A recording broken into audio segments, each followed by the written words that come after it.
Let's talk about the hamstring. When we're looking at a hamstring injury, there's obviously other muscles that actually are surrounding it, help it, and come into play when you're actually going through movement. So traditionally, when you're looking at a hamstring injury, the thing that most people want to do right after they actually deal with the injury is try to test the limits of that hamstring to see how much more extensibility and power you might be able to create from it. Rightly so, because you want to be able to move it.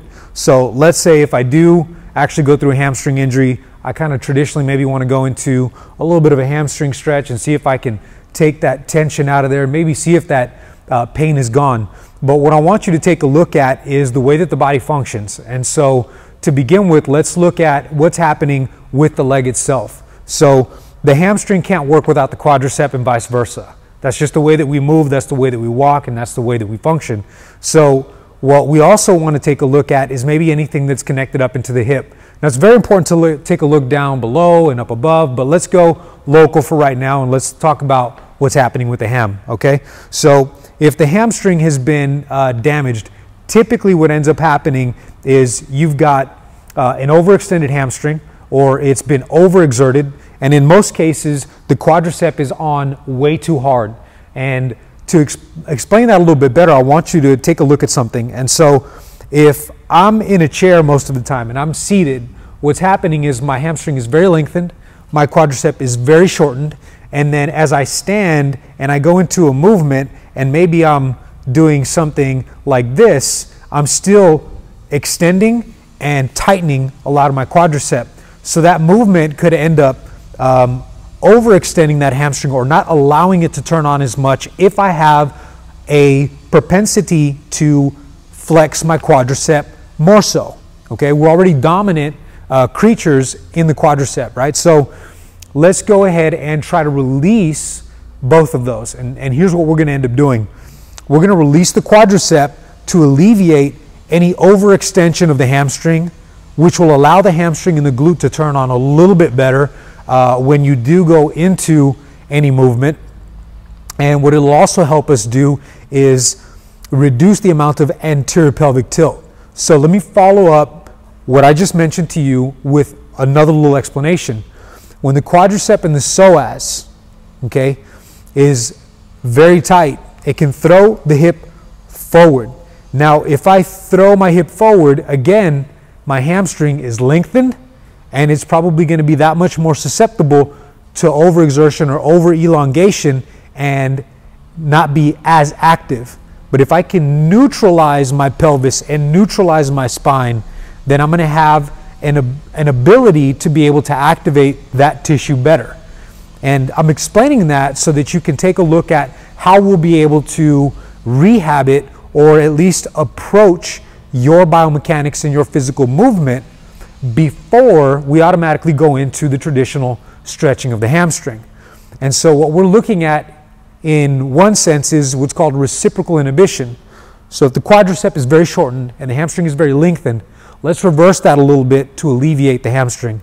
Let's get the psoas and release it so we can alleviate some tension on the hamstring, and then we'll approach the hamstring.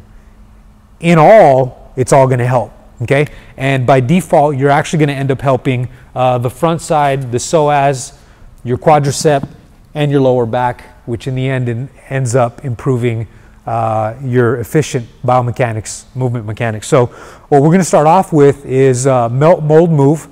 And even though this is a hamstring video, what we're going to start off with is stretching out or melting the quadricep, then we'll go to the psoas. So what I'm going to use to begin with is I'm going to use a foam roller. Now the foam roller itself is going to add compression into the tissue. It's going to help to release any of the adhesions, aberrant tissue that's in the front of the quadricep, and then that's going to help prep the tissue for me to be able to elongate it and stretch it to where I want it to be now. So like an efficient quad stretch versus just stretching it to begin with, I'm going to go ahead and take some of those knots out to allow it to stretch much better. Okay, so what I'm going to start off with is I'm going to go face down, and I'm going to press on that, and I'm going to start to go ahead and roll it the length of the entire quadricep and the circumference of it. So I can even turn to the inside, go a little more medial, all the way from the knee, all the way to the top. If you find a space where it's very, very, very tight, then you might want to hold there for a little while and come all the way back up. Now, this is a process that you do very, very, very slowly. I'm actually moving a little faster than I normally foam roll for the sake of instruction.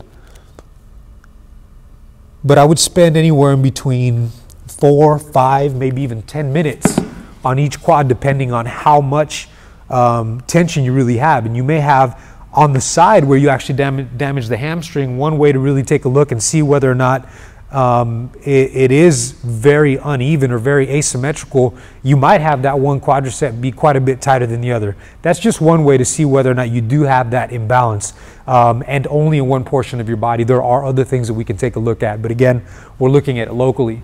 So as I've rolled that out, okay, and I've rolled that quadricep out, we're going to take it one step further, and I'm going to go to the front of the psoas. So the psoas is actually a muscle that connects in from the front of your hip into your lower back. And when it's very short and it's very tight, it can actually take it. And if you can imagine like a string, if I took a string and I tied it to my back and it went straight through my body at a diagonal, and I took that little string and I pulled it, it would automatically throw my lower back into extension. What do you think my back's going to feel when that thing's really, really on? It's going to throw me into extension pretty hard. And so I'm going to have a sense of low back pain, and in some cases, a lot of low back pain. It's going to make it very difficult for me to move. Right? And so that hamstring is, again, lengthened like we were mentioning before. So we're going to go ahead and release that.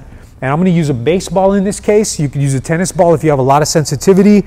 I've used the baseball, and I've actually placed it on top of the foam roller to dig in even further. So let me show you a couple different ways. The first one, I'm going to lay down, and right about the inguinal crease where your hip basically turns into like a little diagonal, where right above your hip, I'm going to place it right up on top. And it's going to be pretty sensitive if you're not used to it. And I'm just going to lay down. And I'm going to push on it. And I'm going to kind of hunt and look for some tight areas. And if I've got a really tight spot, I'm just going to hold there and press. If that's already pretty aggressive, just stay there for now. If you want to take it up a level, you can move your arm up, back and down. You can move the leg up and down. You might even want to move it side to side and just kind of start putting some blood flow into that area, getting nice and warm. You can do both at the same time. You can push up into it. Now again, once I've spent maybe 4 or 5 minutes on each side, I can do not just this side, but I can do the other psoas as well, and that will help to now relax my back and kind of let me set back into neutral, and I can feel like I feel better about walking and moving forward. And then I'll get a little bit of a release in the hamstring. This is a process that as you do it over time, 2-3 times out of the week, all of a sudden you feel like your hips, maybe towards the 3rd or 4th time that you've done it, you feel very alleviated, low back feels a little bit better, your body functions better in gait, and then we can start to look at some other portions of your movement later on, okay?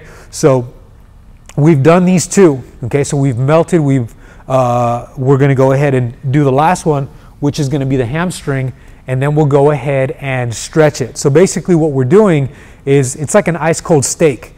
When you take it out of the freezer, you don't immediately start just bending it, because if you do, the fibers are going to break. You let it thaw, or you let it sit for a little while, you let it warm up, and then once you start moving that steak or you start pounding on it, you know that the fibers are really just going to spread. They're not going to snap in half. So we're doing, in essence, the exact same thing as preparing you to be able to move a little bit better. So hamstring, you can do it on the floor. It's easier if you're on a box. You can use a baseball, a softball. I like the softball, or a foam roller. Okay, this foam roller is pretty thick. It's an M80, Rogue makes it. I've had a trigger point. I would recommend you don't get like a really soft one, or like a kind of styrofoam one. You'll beat that thing up, and these probably only cost about 20 bucks more, and they'll last you a really long time. I've had one for probably 8 years, and this is a new one that I just got. So let's look at the hamstring, and I'm going to go ahead and actually roll the hamstring out. So I'm going to sit on the box, and the weight of my body, and I'm going to start off on the let's say the back side right here, right? So I'm at the attachment pretty close into my glute, and you'll be able to feel it. You start foam rolling enough, all of a sudden you'll be like, yeah, I'm on bone. That's probably not going to be a good idea if I roll on that. but you'll also become very perceptive of where your knots are, where you have a tendency to hold a lot of that extra tension, and you can just kind of start to roll back slowly. If you want, you can kind of wiggle your leg back and forth and kind of extend and flex and move and get that muscle to slide and glide. You can go left and right, kind of move across. If you wanted to, you can kind of use your body weight, find that knot, maybe just kind of move a little bit, as long as we can start to put blood flow and warm that up, and then we'll go all the way back. Okay, so we'll follow that through the entire hamstring. You can't really do it wrong. Tissue's incompressible. You can keep pressing on it and pressing on it and pressing on it. Your body can take it. You'll know what your pain threshold and tissue threshold is. You'll be able to feel it. It'll improve. You'll get better. You'll be able to do more and more over time. And you'll also feel those knots start to break up, and you'll notice that you're getting a lot of improvement and much better motion. As a baseball, it's going to be a little bit smaller. I can even take it. I might even want to do my glute. I'm already there, but I can actually dig into some pretty tight attachments into my glute to see if maybe it's so attached to the muscle above that I'm not really getting a whole lot of good slide and glide in between maybe the glute muscles and the hamstrings. Maybe I'm pretty tied up there, and I might want to break that up. That could cause a lot of excessive tension also. Okay, and back up. So I do both of those. Now, if I didn't pay attention to the other two things that we just mentioned, which is the psoas and the quadricep, and I immediately went into doing hamstring stretching, then I could actually end up exaggerating that anterior tilt by not paying attention to the other two things, which would mean that I would be leaving myself at a propensity for more hamstring injury in the future, even if I let it heal, because I'm not even adjusting or fixing that compensation. So we're going about it in that way backwards in order to get you to function better and understand a little bit more about the way that we move.